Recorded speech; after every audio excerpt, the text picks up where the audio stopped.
Yeah. Right? The man wants to lock up citizens. The man wants to turn the government against them.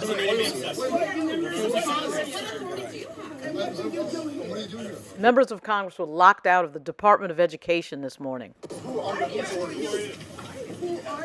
sir? Do you have business here? Some unelected person from Pretoria, an Afrikaner from South Africa, is running the government. It leads back to what Michael Steele said weeks ago to Joe Scarborough and Mika Brzezinski. Everybody's looking at this from a one-way perspective, how we need to approach Donald Trump.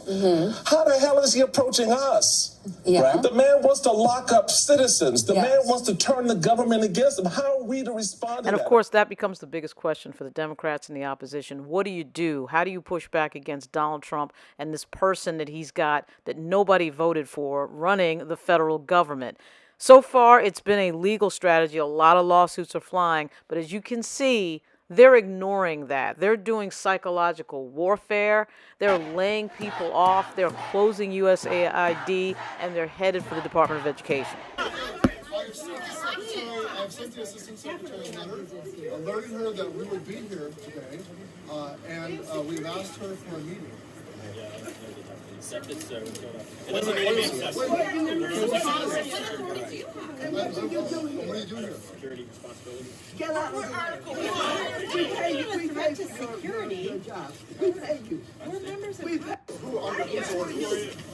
Why does Elon Musk and his minions need access to the names, social security numbers, addresses, birth dates, and bank account information of millions of Americans?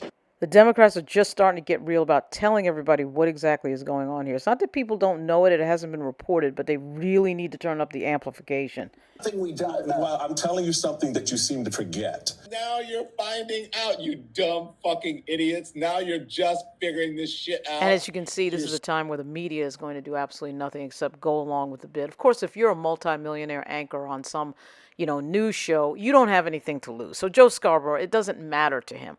These are the people not to listen to. The people with ideas that don't restate the problem over and over again, that have ideas to combat what is going on, they're the only people in this moment to listen to. We are here today because there is a narcissistic billionaire running the government who peddles in fascism, is known for his history of lying, short-paying his vendors, terminating employees who challenge his worldview, and using the judicial system as a cudgel against anyone who dares challenge him. And if you are listening to that and saying, is he talking about Donald Trump or Elon Musk, then you kind of get the problem. This morning, the Democrats introduced legislation to protect the data of Americans, stuff that they shouldn't have even have to talk about or introduce, but of course they do. They need 3 Republicans to help them. I think that's nonsense fantasy land. It's never going to happen. But they're trying to do it anyway. It's really the only thing they can do statutorily as members of Congress.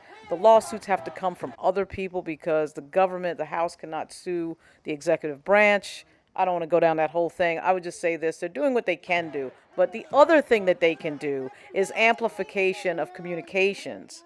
They can jointly communicate the same message. 200 people.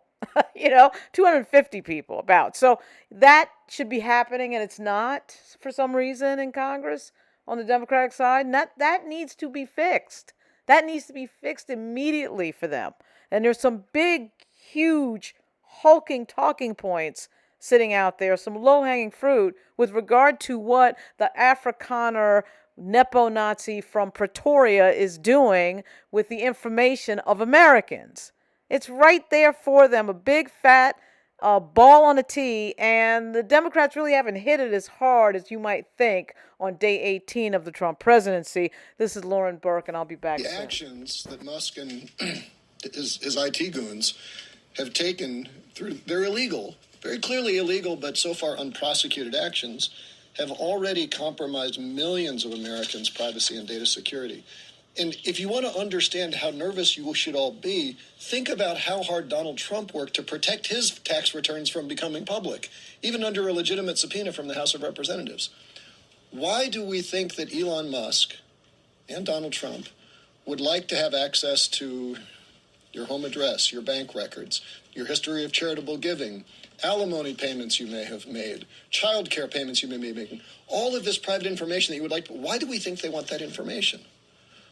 Why do we think that they want the ability to illegally stop payments that are legally due to hospitals that may be providing women's health care services they don't support, to veterans agencies that are helping our veterans, to Social Security recipients who maybe marched at a rally and said something they didn't like? Why are they doing that? Why did they allow a bunch of let's be honest, practically children, teenagers, young 20-somethings, why did they allow them to go into systems that control trillions of dollars of treasury payments that every one of our adversaries would deeply like to hack into? Because if they could hack into there, they could destroy the U.S. economy. Why did they allow these children to go in there with unsecured software and hardware and tamper with those systems? Why did they do that at the same time that they were firing FBI agents, firing CIA agents? What is the consequence of that? If we close this barn door today, how much is already burned down? We don't know the answers to those questions. I wish we didn't have to ask. But those are the stakes of this moment. And there's an even larger question, as our leader alluded to. Why is the Department of Justice not enforcing the law and prosecuting these crimes right now?